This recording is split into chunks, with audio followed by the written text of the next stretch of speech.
तो भोग सीरीज में कुल 6 एपिसोड्स हैं और पहले एपिसोड में हम सुबेश को देखते हैं जो कि एक एंटीक शॉप चलाता है और उसकी शॉप में आज एक अलग तरह की मूर्ति आती है। ये मूर्ति किसी गॉडेस की लग रही थी, लेकिन गॉडेस के हाथ में वीणा, साइथ और स्कल भी था विच वॉज अनकॉमन। सुबेश का स्टाफ रतन इस मूर्ति को स्टोर में रखता है, लेकिन अगले ही क्षण रतन को एक डीटी फिगर दिखती है जो कि कह रही होती है कि मैं भूखी हूँ, मुझे कुछ खाना है। इससे रतन बहुत ज्यादा डर जाता है, इतना कि वो अगले दिन से शॉप पे कभी दिखता ही नहीं। वहीं दूसरी तरफ हम सीरीज के मेन लीड अतिन से मिलते हैं जो कि अपनी कंपनी का टॉप परफॉर्मर है और उसे प्रमोशन भी मिलती है। अतिन को एंटीक आइटम्स कलेक्ट करने का शौक है और सुबेश अतिन का दोस्त है। तो ऑफिस के बाद अतिन डायरेक्टली सुबेश के शॉप पे जाता है ताकि वो सुबेश के साथ पार्टी कर सके प्रमोशन की खुशी में। शॉप में अतिन की नजर उसी गॉडेस की मूर्ति पे पड़ती है और अतिन इस मूर्ति को देख के काफी फैसिनेट होता है। अतिन सुबेश से इसके बारे में पूछता है और सुबेश को खुद इस मूर्ति के बारे में ज्यादा पता नहीं था, एक्सेप्ट कि इस मूर्ति को टिबेटियन स्टाइल में बनाया गया है। सुबेश बताता है कि कुछ दिन पहले आसपास में एक बड़ा सा घर खाली हो रहा था जो कि चक्रवर्ती परिवार का था। परिवार के सभी लोग या तो समय के साथ खत्म हो गए थे या फिर कहीं और सेटल हो चुके थे। फैमिली की लाइनेज में जो आखिरी बेटी थी घर की, और वो भी अपनी पति के साथ यूएस जा रही थी और इसलिए वो घर का सब कुछ बेच रही थी। वहीं से सुबेश को काफी सारा एंटिक आइटम सस्ते में मिल गया था।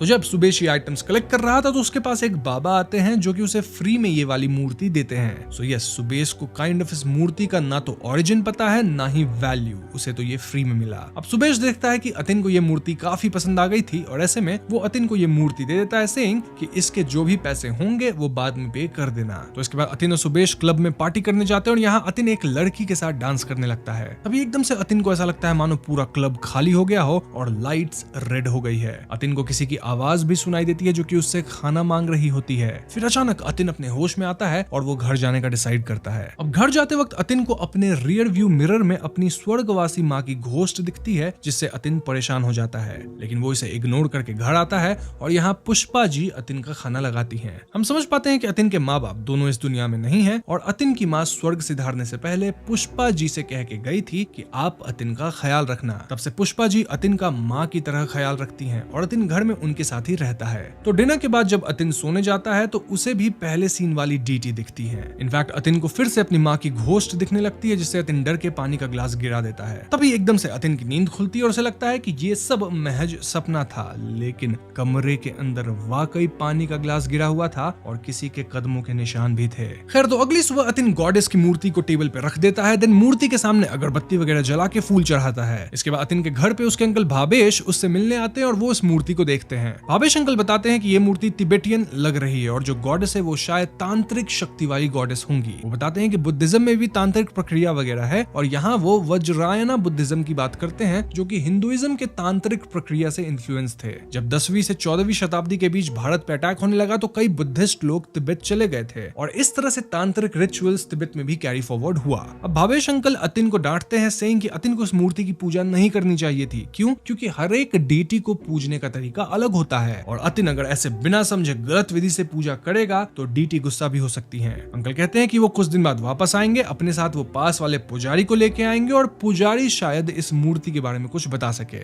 इन बातों के दौरान हम व्यूअर्स नोटिस करते हैं कि मूर्ति के सामने रखा फूल हवा के झोंके से गिर गया था। खैर, तो अतिन ऑफिस जाता है और वहाँ वॉशरूम में अतिन को खून वाले पैर के निशान दिखते हैं। इनफैक्ट उसे बार बार एक ही आवाज सुनाई दे रही थी विच वाज सेइंग कि मैं भूखी हूँ, मुझे खाना दो। ऑफिस से घर आके भी अतिन थोड़ा परेशान ही दिख रहा था और फिर एकदम से वो फ्रूट्स वगैरह कट करके मूर्ति के सामने चढ़ा देता है। उस रात अतिन की जब नींद खुलती है तो वो अपने सामने एक डीटी को देख पाता है जिसे अतिन माँ कह के पुकारता है। ये डीटी अतिन से वापस खाना मांगती है और देख के ऐसा लग रहा था मानो अतिन इस डीटी से सम्मोहित हो रहा हो। ना अगले दिन से अतिन का हाव भाव बदलने लग गया था, जहाँ वो एकदम सीरियस हो गया था और अकेले रहना ही पसंद करने लगा था। अतिन रोज मूर्ति पे फूल के हार चढ़ाता, देन कुछ फ्रूट्स चढ़ाता, लेकिन मूर्ति अतिन के फूड को ग्रहण नहीं कर रही थी। अतिन का व्यवहार भी बहुत ज्यादा बदल चुका था और पुष्पा जी भी इस बात को नोटिस कर रही थी। अब एक बार आधी रात के टाइम पुष्पा जी को घंटी की आवाज सुनाई देती है और चेक करने पे वो अतिन को एक कमरे में इस मूर्ति की पूजा करते पाती है। जी हाँ दोस्तों, अतिन ही घंटी बजा के पूजा कर रहा था और इस सीन से इट वाज क्लियर कि अतिन का मानसिक संतुलन बिल्कुल ठीक नहीं है। यहाँ हम पुष्पा जी के पीछे एक लड़की की घोस्ट को भी देखते हैं। खैर, पुष्पा जी ये सारी बातें भावेश अंकल को बताती है और अंकल पुजारी जी को लेके अतिन से मिलने आते हैं। पुजारी जी कहते हैं कि वो भी मूर्ति वाली गॉडेस को नहीं पहचान रहे हैं और अतिन को इस अननोन डीटी की पूजा नहीं करनी चाहिए। ये सुन के अतिन पुजारी जी पे ही भड़क जाता है। इनफैक्ट हम देख पाते हैं कि अतिन अब अपना ख्याल रखना पूरी तरह से बंद कर चुका था।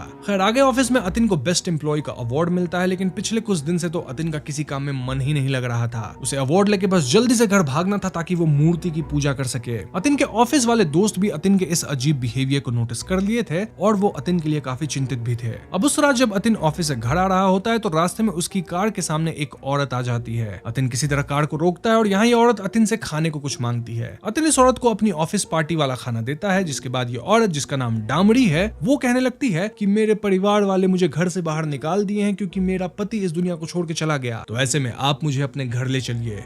अतिन फॉर सम रीजन डामड़ी को अपने साथ घर ले आता और इस बात से पुष्पा जी बिल्कुल भी खुश नहीं थी, लेकिन अतिन के जिद पे पुष्पा जी डामड़ी को रहने की जगह दे देती हैं। और यहाँ हम डामड़ी के हाव भाव को बदलते देखते हैं, डिपिक्टिंग की डामड़ी जरूर इस मूर्ति से रिलेटेड है और यहाँ वो अतिन को बर्बाद करने आई है। वही अतिन घर आते पूजा पे बैठ जाता है, जिससे डामड़ी खुश हो रही थी। आधी रात को पुष्पा जी की नींद खुलती है और जब वो कैंडल्स वगैरह जलाती हैं तो उन्हें एक भूतिया औरत दिखती है। इस आकृति को देख पुष्पा जी चिल्लाती है और यहीं पे सीन कट हो जाता है। खैर तो अगले दिन हमें पता लगता है कि पुष्पा जी एकदम से घर से गायब हो गई हैं और पुलिस वाले जांच पड़ताल के लिए अतिन के घर आए हैं। यहाँ हम अतिन को अपने में ही खोया हुआ देखते हैं, मतलब वो पुलिस तक से ठीक से बात नहीं कर रहा था। और ऐसे में भावेश अंकल यहाँ पुलिस से बातचीत करते हैं। जब भावेश अंकल और पुलिस को पता लगता है कि अतिन डामड़ी नाम की औरत को घर पे ले आया है तो ये लोग भी थोड़ा आश्चर्य में थे और इससे खुश तो नहीं थे। खैर उस रात डामड़ी अतिन के लिए अजीब गंदा सा खाना बनाती है और अतिन जब खाने लगता है तो डामड़ी कहती है कि गॉडेस को भोग नहीं चढ़ाओगे, उससे पहले तुम ही खाने लगे। ये सुन के अतिन अजीब तरह से खुद को थप्पड़ मारता है। दिन वो डामड़ी का बनाया हुआ नॉन वेज खाना मूर्ति पे चढ़ाता है। इसके बाद अतिन पूजा करता है, दिन अपना गंदा सा खाना खाता है जिससे उसे उल्टी भी होती है और फिर वो सोने चला जाता है। बीच रात अतिन की नींद खुलती है और जब वो मूर्ति वाले कमरे में जाता है तो वो देखता है कि डीटी उसका चढ़ाया हुआ खाना पहली बार खा ली थी। जी हाँ दोस्तों, इससे अतिन बहुत ज्यादा खुश होता है और वो डामड़ी के साथ आधी रात में पूजा शुरू कर देता है। अब अगली सुबह अतिन बहुत खुश था और यहाँ डामड़ी एक बार फिर अतिन को एकदम सड़ा गला हुआ खाना खिलाती है। दिन प्रतिदिन यही प्रक्रिया शुरू हो जाती है, जहाँ डीटी डामड़ी का बनाया हुआ नॉन वेज खाना खाती, फिर डामड़ी अतिन को एकदम सड़ा गला हुआ खाना खिलाती, देन अतिन डीटी की पूजा करता, ऑफिस जाता, वापस आता, पूजा करता एंड द साइकिल रिपीट्स। हद तो तब हो जाती है जब हम अतिन को रेगुलरली शमशान जाते हुए देखते हैं और यहाँ वो माँ चिल्लाता है। कुछ दिन बाद पुलिस वाले अतिन को बताते हैं कि पुष्पा जी उन्हें कहीं नहीं मिली और अतिन बिना इस बात पे ध्यान दिए कहता है कि आप केस को क्लोज कर दीजिए। उसी रात भावेश अंकल अतिन का हाल समाचार लेने आते हैं और वो अतिन को अजीब तरह से नाचते हुए पूजा करते देखते हैं। ये दृश्य देख के भावेश अंकल का दिल दहल जाता है और अतिन यहाँ उनके साथ भी बहुत अजीब बर्ताव करता है। भावेश अंकल डामड़ी को भी देखते हैं जिसकी आंखें किसी डीमंस जैसी दिख रही थी और ऐसे में भावेश अंकल डिसाइड्स कि उन्हें ही अब कुछ करना होगा। बस फिर क्या था, भावेश अंकल तुरंत अतिन के दोस्त सुबेश से मिलने जाते हैं और वो सुबेश से उस मूर्ति के बारे में पूछते हैं। सुबेश बताता है कि उसका एम्प्लॉय रतन भी मूर्ति देखने के बाद काम छोड़ के भाग गया और फिर वापस कभी नहीं आया, यानी उस मूर्ति में कुछ तो सुपरनैचुरल है। और इसका पता लगाने सुबेश और भावेश अंकल उस आदमी के पास जाते हैं जो कि सुबेश को फ्री में मूर्ति दे दिया था। वहीं दूसरी तरफ अतिन के हाव भाव से उसके ऑफिस वाले भी बहुत परेशान हो गए थे। अतिन बहुत ही सड़ा हुआ बदबूदार खाना ऑफिस लाता था जिससे पूरी कैंटीन महक जाती। देन ना तो वो ग्रूमिंग कर रहा था, बेकार से कपड़े पहन रहा था,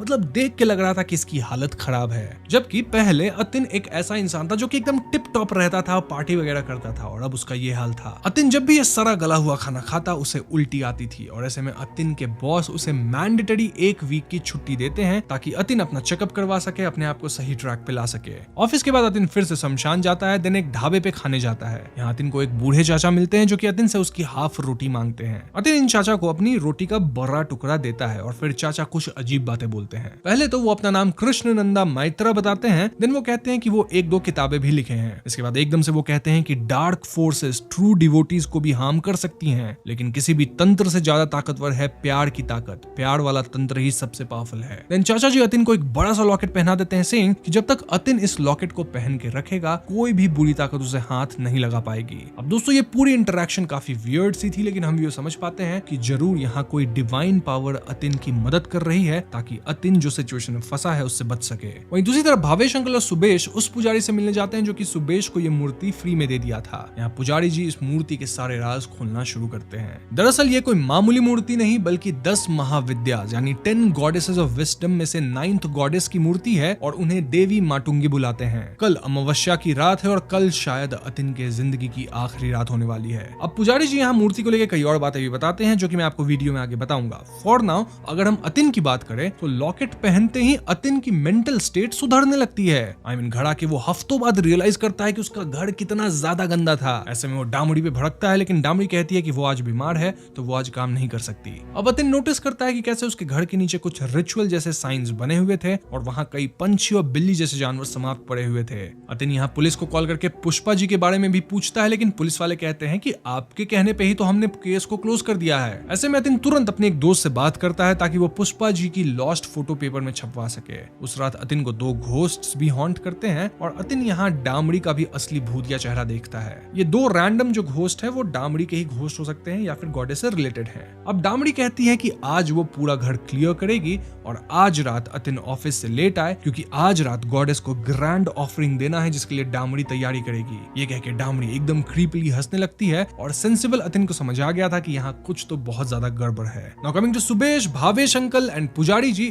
पुजारी जी यहाँ मूर्ति की ओरिजिन भी बताना शुरू करते हैं। तो सेगास्ते के राजा तेंजिन ग्यात्सो तिब्बत के एम्परर जामयांग दोर्जे से कभी हारे नहीं थे। तेंजिन को वीक करने का सिर्फ एक उपाय था एंड दैट वाज कि उसकी बेटी को समाप्त करो। इसलिए तिब्बत के एम्परर के स्पाइस कई बार तेंजिन की बेटी को जहर देने की कोशिश किए, लेकिन तिब्बत के एम्परर को पता चला कि एक टॉक्सिकोलॉजिस्ट है और टॉक्सिकोलॉजिस्ट का यहाँ काम होता है जहर बनाना या जहर के काट को बनाना। हाँ, तो वो तेंजिन की बेटी को हील कर दिया। ऐसे में तिब्बत के एम्परर वॉर करने के लिए ठान लिए ताकि वो तेंजिन को पनिश कर सके और इससे कोई और उनके खिलाफ रेबल ना करे। पर तिब्बत के एम्परर को यह नहीं पता था कि टॉक्सिकोलॉजिस्ट आखिर है कौन। युद्ध पे जाने से एक रात पहले तिब्बत के एम्परर को पता लगा कि उनकी पूरी फैमिली बीमार पड़ गई है। इनफैक्ट एम्परर खुद भी बीमार पड़ गए थे। फिर एक ही झटके में एम्परर की पूरी फैमिली ही समाप्त हो जाती है। ये सब उस टॉक्सिकोलॉजिस्ट के कारण हुआ था जिसका नाम था सहस्रक्ष चक्रवर्ती। जी हाँ दोस्तों, वही चक्रवर्ती फैमिली के एंसेस्टर्स जिनके यहाँ से सुबेश को मूर्ति मिली थी। अब पुरोहित जी की जो फैमिली है वो चक्रवर्ती फैमिली के प्रीस्ट रहे हैं फॉर जनरेशंस और 16th सेंचुरी में चक्रवर्ती फैमिली इस बंगाल वाले हाउस में शिफ्ट हुए थे। उस टाइम घर के ओनर थे विश्वेश्वर चक्रवर्ती और सहस्रक्ष चक्रवर्ती उनके भाई थे। ऐसा कहा जाता है कि सहस्रक्ष इतने खतरनाक टॉक्सिकोलॉजिस्ट थे कि उनसे सांप भी डरते थे। जब वो 30 साल के थे तो एक दिन गायब हो गए क्योंकि वो तपस्वी के अंदर ट्रेन होने लगे। तपस्वी से 10 साल शिक्षा लेने के बाद वो तिब्बत गए। देन वहां एक तांत्रिक गुरु से शिक्षा लेके तांत्रिक विद्या में महारत हासिल किए। बेसिकली सहस्रक्ष वज्रायना तांत्रिक विद्या सीख लिए थे। देन आगे तो आपको पता ही है कि सहस्रक्ष चक्रवर्ती तेंजिन की बहन को हील किए। देन तिब्बत के एम्परर का डाउनफॉल करवा दिए। इसके लिए सहस्रक्ष किंगडम के बेस्ट स्कल्प्टर यानी मूर्तिकार को बुलाए थे और उससे यही वाली मूर्ति बनवाए थे। तभी ये मूर्ति थोड़ी तिब्बतियन दिखती है लेकिन ये एक गॉडेस की मूर्ति है। इसी की मदद से तेंजिन बिना लड़े तिब्बत के एम्परर को हरा दिया और अब सहस्रक्ष जानते थे कि ये मूर्ति गलत तांत्रिक हाथों में बहुत तबाही ला सकती है। इसलिए एक दिन वो छुप के इस मूर्ति सहित बंगाल अपने घर वापस आ गए। यहाँ वो मूर्ति की प्राण प्रतिष्ठा करके उसे स्थापित किए और पिछले 600 साल से चक्रवर्ती परिवार पे देवी का आशीर्वाद रहा। सहस्रक्ष के हिसाब से रूल बस एक था और वो ये कि अगर किस दिन चक्रवर्ती परिवार इस घर को छोड़ेंगे तो उन्हें इस मूर्ति को किसी इंसान को समर्पित करना होगा। इसलिए पुजारी जी जो कि इस फैमिली की देखरेख करते थे वो फ्री में ये मूर्ति सुबेश को दे दिए थे क्योंकि चक्रवर्ती फैमिली इस घर को छोड़ के हमेशा के लिए जा रहे थे। लेकिन पुजारी जी को यह अंदाजा नहीं था कि ये मूर्ति अतिन के जिंदगी में घोर अनर्थ लेके आएगी। पुजारी जी कहते हैं कि अतिन को बचाना अब बहुत मुश्किल है क्योंकि अब सिर्फ कोई डिवाइन शक्ति ही अतिन को बचा सकती है। वहीं दूसरी तरफ हम अतिन को ऑफिस जाते देखते हैं and we could clearly see कि वो अब बहुत बेटर फील कर रहा था। ऑफिस के बाद अतिन आज शमशान नहीं जाता, रादर अपने घर जाता है और घर के बाहर उसका इंतजार भावेश अंकल कर रहे थे। अंकल अतिन को मूर्ति के बारे में सब कुछ बताते हैं और वो ये भी बताते हैं कि डामरी कोई सिंपल ह्यूमन नहीं है। अंकल कहते हैं कि देवी माटुंगी एक्चुअली में तांत्रिक रूप है ऑफ देवी सरस्वती, तभी उनके हाथ में वीणा भी है। देवी माटुंगी हर रिजेक्टेड एंड इम्प्योर चीज को बचाती है। अब क्योंकि अतिन देवी की पूजा में गलती किया था इसलिए उसका आज ये हाल है, उसे सजा मिल रही है। देवी जब गुस्सा होती है तो विक्टिम सबसे पहले सोचना समझना बंद कर देते हैं। देन इंसान को समाप्त होने का मन करेगा, तभी तो अतिन बार बार शमशान जा रहा था। आगे विक्टिम सबसे दूर हो जाएगा, अकेला हो जाएगा, फैमिली को त्याग देगा और फिर एक पिशाचिनी विक्टिम को समाप्त करने आएगी। So you see Damri actually में एक पिशाचिनी है। डामरी अतिन को गंदा खाना खिला खिला के बर्बाद कर चुकी थी और आज अमावस्या की रात वो अपने असली रूप में आके अतिन को समाप्त करेगी। ये सब सुनकर अतिन कहता है कि इन्हें यहाँ से फिलहाल भाग जाना चाहिए और कल सुबह आके मूर्ति को फेंक देना चाहिए। लेकिन अंकल कहते हैं कि ये पिशाचिनी अतिन का पीछा नहीं छोड़ेगी और अतिन को आज ही उसका सामना करके उसे हराना होगा। बस फिर क्या था, अतिन और अंकल धीरे से घर में जाते हैं टू सी के अंदर चल क्या रहा है। अंदर डामड़ी अपने पिशाचिनी वाले रूप में आके कटा हुआ हाथ खौला रही थी और ये हाथ पुष्पा जी का था। जी हाँ दोस्तों, इसके बाद डामड़ी अंकल पे हमला करके उन्हें बेहोश कर देती है। देन वो अतिन पे हमला करने जाती है लेकिन अतिन के लॉकेट के कारण अतिन को चोट नहीं पहुंचा पाती। ऐसे में वो अतिन के दिमाग को कंफ्यूज करके उसे लॉकेट उतारने को कहती है और अतिन जो कि पहले से ही इतना डिस्टर्ब था, अफेक्टेड था, वो इसमें फंस जाता है। जी हाँ दोस्तों, अतिन अपनी लॉकेट उतार देता है और इसके ठीक बाद डामड़ी अतिन पे हमला कर देती है और अतिन का अब समाप्त होना तय था। लेकिन तभी अतिन को उस बूढ़े चाचा की बात याद आती है जो कहते हैं कि किसी भी तंत्र से बड़ा वेपन है प्यार। अतिन को याद आता है कि कैसे भावेश अंकल उसका इतना ख्याल रखते हैं और ऐसे में अतिन समहाउ अपना लॉकेट लेता है और डामड़ी के सर पे इससे वार कर देता है। इससे डामड़ी खत्म हो जाती है और हम उसके शरीर को हवा में गायब होते देखते हैं। देन अतिन मूर्ति वाले कमरे में जाकर हंसता है और यही सीन कट हो जाती है। ना अगले सीन में हम इंजर्ड भावेश अंकल को देखते हैं जिनका ख्याल अतिन रख रहा था। अतिन अब एकदम नॉर्मल हो चुका था और वो अंकल को बताता है कि उसने इस मूर्ति को पानी में बहा दिया। इनफैक्ट अतिन अब ऑफिस में भी पहले की तरह मस्त काम करने लगा है और लड़कियां वापस से अतिन को भाव दे रही हैं। इनफैक्ट उसे अब डेट पे भी बुला रही हैं। अब सीरीज के आखिरी सीन में हम दो ड्रंक लोगों को देखते हैं और उनमें से जब एक सूसू करने जाता है तो वो डीटी उसके सामने आ जाती है और उससे कहती है कि आई एम हंग्री। वो बंदा चिल्लाता है और यहीं पे सीरीज खत्म हो जाती है। तो दोस्तों ये थी भोग सीरीज की कहानी और कहानी अपने आप में काफी क्लियर कट है, लेकिन फिर भी मैं उन थियरीज पे चर्चा कर लेता हूँ जिसको लेकर शायद आपके मन में सवाल हो। सो फर्स्ट कंफ्यूजन यही है कि वो बूढ़े चाचा कौन थे जो अतिन की मदद करे by giving the locket. Well उनका नाम कृष्ण नंदा मैत्रा है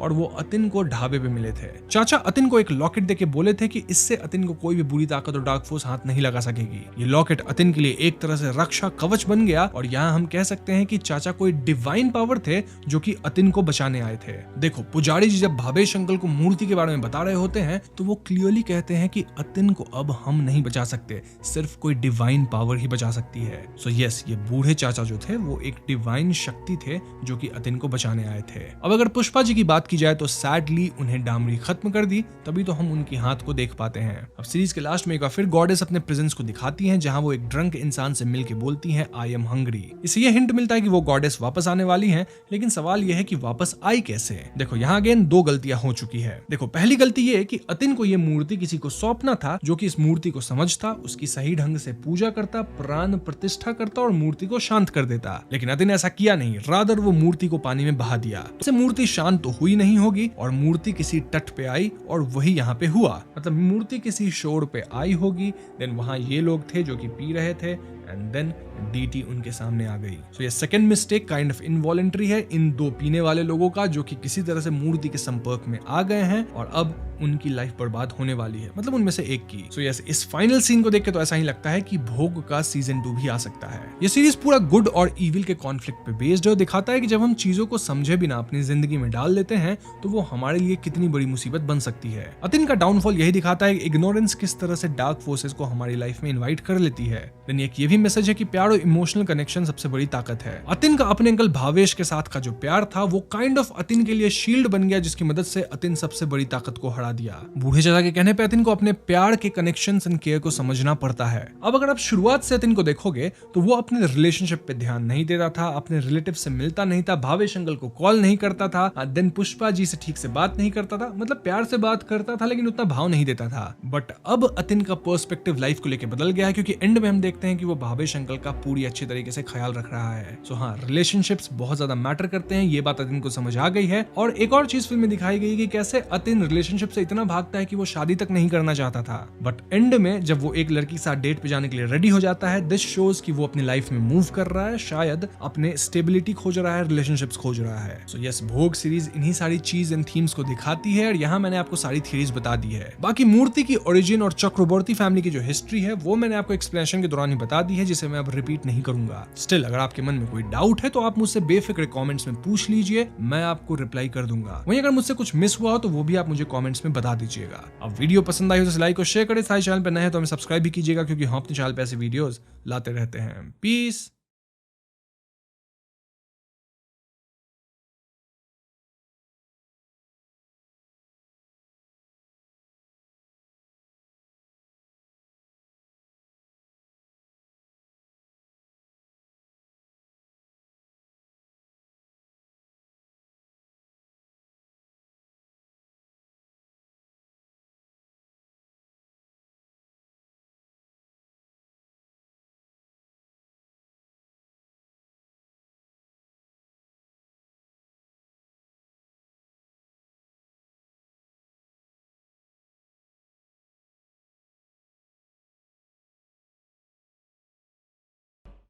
तो पहले टीम में शामिल होते हैं एमी, शेन और रे। एमी एक सेंसिटिव है, जिन्हें हम मीडियम भी कह सकते हैं, जो कि दूसरी दुनिया से कांटेक्ट कर सकती हैं और उन्होंने कई फैमिलीज को उनके मरे हुए रिलेटिव से बातचीत वगैरह करवाई है। वहीं शेन और रे पैरानॉर्मल एक्सपर्ट्स हैं। अब डेनवर में स्थित लंबर प्रेन की हिस्ट्री बहुत डार्क है और यहाँ अक्सर लोगों को कुछ अजीब लड़कियों की आत्मा दिखाई देती है। इनमें से कुछ पागल दिखती हैं तो कुछ के हाथ पैर कटे दिखाई देते हैं। इस इन में दाखिल होते ही एमी कहती है कि उन्हें किसी आदमी की आत्मा यहाँ आसपास महसूस हो रही है। बंगले के अंदर छानबीन के दौरान शेन को एक कमरे से किसी के कदमों की आहट सुनाई देती है और वहां पहुंचने पर एमी कहती है कि यहाँ किसी का खून हुआ था, वो भी बहुत बेरहमी से।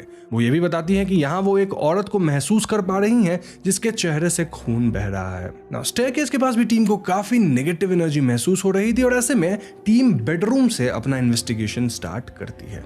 इन्वेस्टिगेशन के शुरुआत में 2 कमरों की जांच पड़ताल की जाती है। टीम एक मेथड का इस्तेमाल करती है जिसे एस्टर्स कहा जाता है। इस मेथड में एक्सपर्ट की आंखें और कान बंद होते हैं जिससे वो सीधे स्पिरिट बॉक्स से कनेक्टेड हो और वो जो भी फील कर पा रहे हो उसे क्लियरली बता सके। इस सेशन के दौरान शेन को अपने कमरे में 2 लड़कियों की प्रेजेंस फील होती है जो कि उससे मदद मांगती है, लेकिन तभी इस सेशन में कोई मैलेवोलेंट स्पिरिट आ जाती है जो कहती है कि मैंने उसे मार डाला।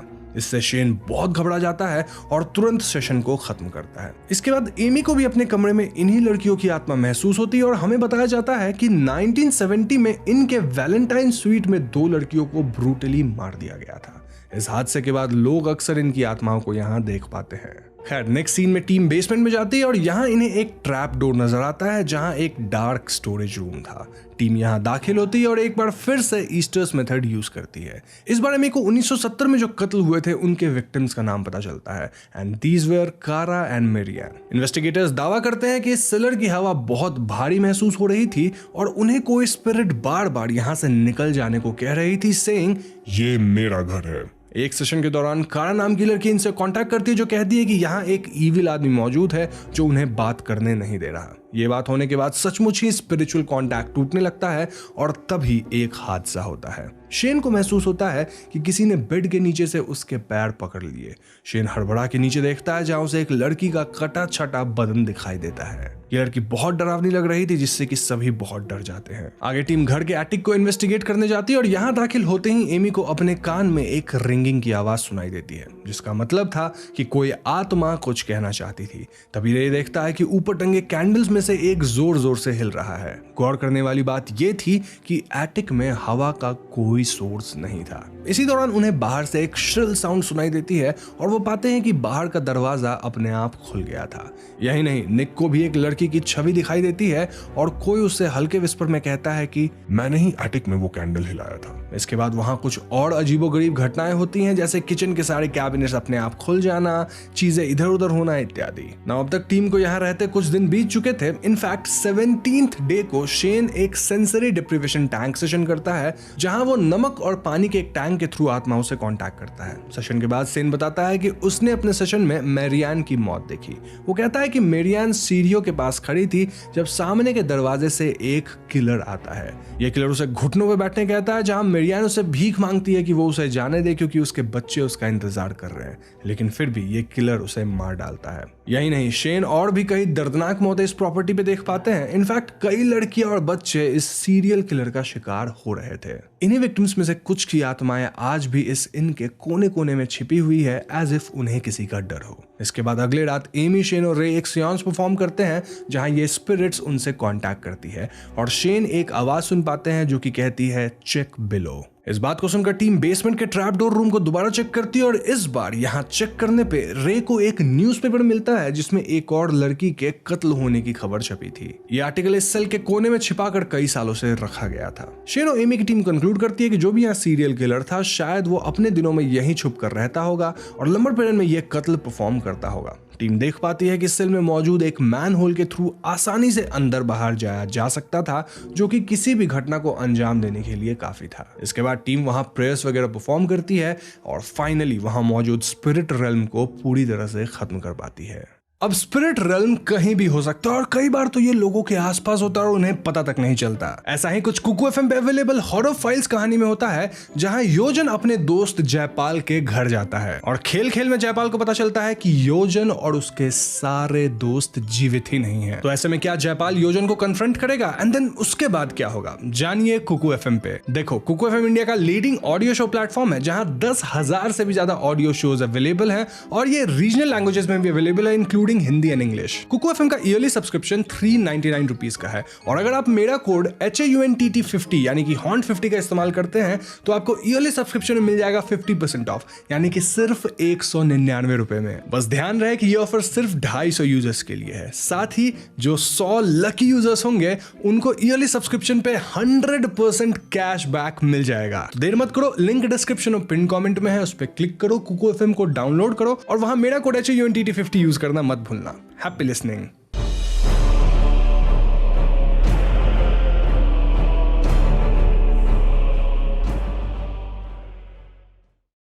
दूसरी टीम मेडिसन में स्थित ड्राई गुड स्टोर नाम की जगह को इन्वेस्टिगेट करने आती है। टीम मेंबर्स है ब्रांडी जो कि एक साइकिक मीडियम है और जेरेमी जो कि एक डीमोनोलॉजिस्ट है। यहाँ पहुंचकर ब्रांडी बताती है कि उसे स्टोर के अंदर स्टेयरकेस के पास एक लड़की खड़ी दिखाई दे रही है। वो वहाँ कुछ बच्चों की आत्माएं को भी महसूस करती है और कहती है कि किन्हीं 2 लड़कियों के साथ यहाँ कुछ बहुत बुरा हुआ था। ड्राई गुड स्टोर के 2nd फ्लोर पे टीम को एक कॉफिन डिस्प्ले पर मिलता है जिसके बारे में कहा जाता है कि ये एक तरह का मेमोर है, क्योंकि सदियों पहले ये स्टोर एक फ्यूनरल होम हुआ करता था। ब्रांडी को यहाँ एक फैमिली फोटो भी मिलती है जिसे देखकर वो बताती है कि ये वही बच्चे हैं जिन्हें मैंने आते वक्त फील किया था। अब इस कॉफिन में टीम एक सेशन परफॉर्म करती है जहां उन्हें कई लोगों की आत्माएं अपने आसपास फील होती है। इन्हें एक विजन भी दिखता है जहां एक बेड पर बहुत सारा खून गिरा हुआ था। इन्वेस्टिगेशन के 5वें दिन तक ब्रांडी कंक्लूड करती है कि यहाँ वो एक फैमिली के कई स्पिरिट्स को फील कर रही है जिसके साथ कुछ तो बुरा हुआ था। इनफैक्ट यहाँ वो फैमिली फोटो वाली एक लड़की को भी देखती है। अब इस फैमिली के बारे में और जानने के लिए ब्रांडी और जेरेमी एटिक के पास एक सेशन परफॉर्म करते हैं और इस सेशन के दौरान ब्रांडी का कहना है कि वो इस फैमिली की बड़ी बेटी से बात कर पाई, जिसने उसे बताया कि उसके पिता उस पर बहुत गुस्सा थे क्योंकि वो प्रेग्नेंट थी। इसके बाद मालूम होता है कि 1920 के दशक में गुड स्टोर में एक फैमिली रहा करती थी। 25 दिसंबर 1929 को चार्ली लॉसन नाम का टोबैको फार्मर ने अपनी पूरी फैमिली को मार डाला। इस फैमिली में एक इन्फेंट भी शामिल था और इस कत्ल के टाइम पर लॉसन की सबसे बड़ी बेटी मेरी प्रेग्नेंट थी। यही नहीं, चार्ली के इस हैवानियत के पीछे ये बात सामने आती है कि उसने ही अपनी बेटी को प्रेग्नेंट कर दिया था। कहा जाता है कि चार्ली के ऊपर किसी डिमोनिक एंटिटी का साया था जो उससे ये सब करवाई थी। ब्रांडी को ये एंटिटी यहाँ फील भी होती है। अब इन्वेस्टिगेशन के दौरान कई हादसे होते हैं जहां टोबैको रूम में एक सेशन के दौरान स्पिरिट्स ब्रांडी और जेरेमी पे हमला कर देती है।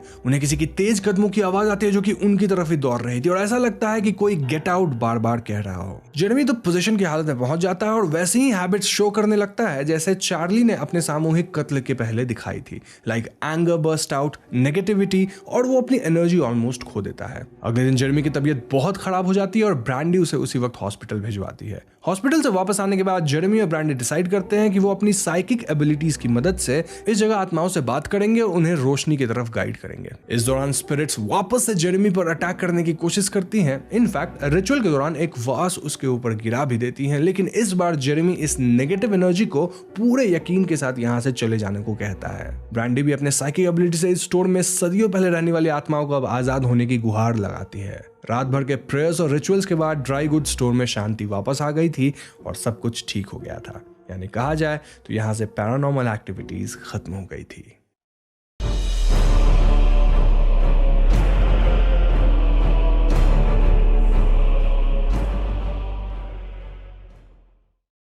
कैप्टन ग्रांट्स इन में रहने वाले गेस्ट्स का कहना है कि उन्होंने यहाँ हजारों आत्माएं देखी हैं। कई बार किसी को अपने आसपास किसी के होने का एहसास होता है तो कभी लोग चीजों को कमरे में उड़ते हुए देख पाते हैं। इस इनको इन्वेस्टिगेट करने आते हैं शॉन जो कि एक साइकिक मीडियम थे और उनके साथ पैरानॉर्मल इन्वेस्टिगेटर्स और टेक एक्सपर्ट्स निक और एरन हैं। शॉन कहते हैं कि यहाँ उन्हें बहुत इंटेंस एनर्जी महसूस हो रही है।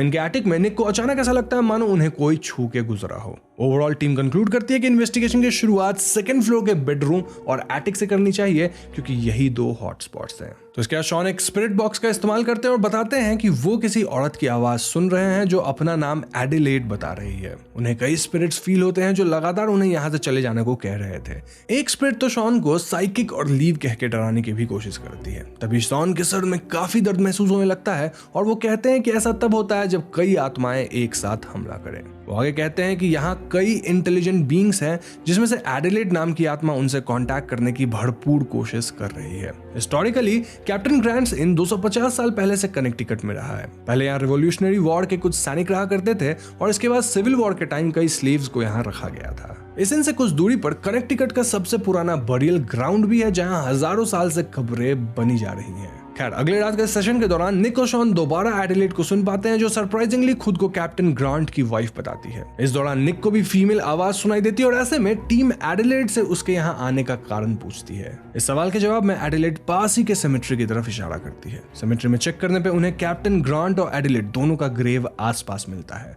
निक बताते हैं कि कैप्टन की आत्मा तो आजाद हो गई लेकिन फॉर सम रीजन एडिलेड यहीं रह गई है। एरन और शॉन आसपास के ग्राउंड्स की छानबीन के लिए थर्मल इमेजिंग कैमरास का इस्तेमाल करते हैं। इस दौरान उन्हें एक सर्कुलर एरिया मिलता है जो कि हॉटस्पॉट लग रहा था। वहां खुदाई करने पर टीम को एक कॉपर पेंटाग्राम मिलता है जो कि एंशिएंट टाइम पे काले जादू के लिए इस्तेमाल किया जाता था।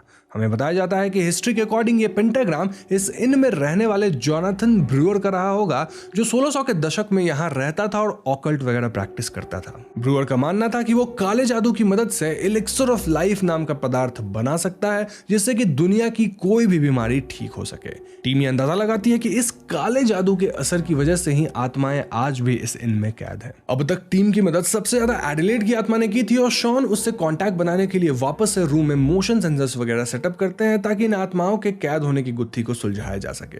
यहाँ वो लगातार एडिलेड और बाकी स्पिरिट्स के लिए प्रे करते हैं जहां उन्हें कई डिस्टर्बेंसेस और आवाज रोकने की कोशिश करती हैं। यहाँ कई दरवाजे अपने आप खुलने बंद होने लगते हैं और कई फेंट विस्पर्स और रोने की आवाज सुनाई देने लगती है। टीम फिर भी कैंडल्स वगैरह की मदद से प्रेयर्स जारी रखते हैं और एक पॉइंट के बाद इनमें शांति का माहौल स्थापित होता है। शॉन फील कर पाते हैं कि एडिलेड की आत्मा पहले से शांत भी है। इन द एंड देखा जाए तो शायद उन आत्माओं को शांति मिल गई या मोक्ष प्राप्त हुआ। हालांकि रीजन क्लियर नहीं हुआ कि वो यहाँ क्यों ट्रैप्ड थी, बट एज आई सेड अनुमान लगाया गया था कि ये सब उस काले जादूगर के कारण था। तो इसी सीन के साथ 28 डेज हॉन्टेड सीरीज समाप्त होती है और इस सीरीज में हम देखते हैं कि 3 एक्सपर्ट्स की टीम अमेरिका के हॉन्टेड लोकेशंस में जाती है और 28 दिन तक वहां बिना बाहरी कांटेक्ट के रहते हुए वहां की गतिविधियों के बारे में न सिर्फ पता करती है बल्कि मौजूद नेगेटिव एनर्जी को आजाद भी कराती है। सीरीज में रियल फुटेज वगैरह का काफी इस्तेमाल किया गया और एक्सपर्ट्स का मानना है कि इस इंसिडेंट के बाद वो दूसरी दुनिया को बहुत गहराई से समझ पाए।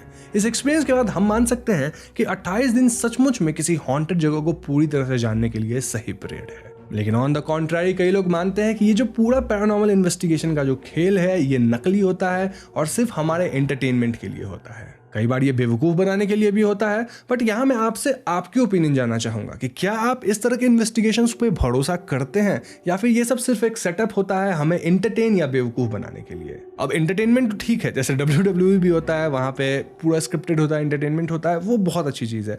लेकिन अगर हमें बेवकूफ बनाया जा रहा है, अगर लोगों को धोखा दिया जा रहा है तो वो गलत है। तो आप प्लीज कॉमेंट्स में अपनी ओपिनियन हमें जरूर बताइएगा।